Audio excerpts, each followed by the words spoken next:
Hey everybody, what's up and welcome back to today's video guys. And today guys, I'm going to be showing you how to turn on inventory tracking for Shopify products.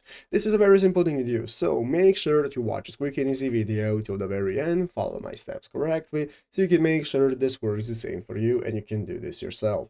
But yeah guys, let's get straight into it. So the first thing you want to do is to go ahead and open up the official Shopify website right here, shopify.com if you've not already, and after opening it up, you'll be greeted by this main page right here, which is the home page where you can get started by logging into your account. So in the upper right corner, go ahead and log into your Shopify account. And after successfully doing so, now we can get started with accessing all the sections we have right here, such as home, orders, products, and so on. So let's go ahead and see how to get started with tracking our quantity and our inventory. And it's very easy. You only need a couple of clicks. So what we're going to do first is click the product section right here at the left side screen.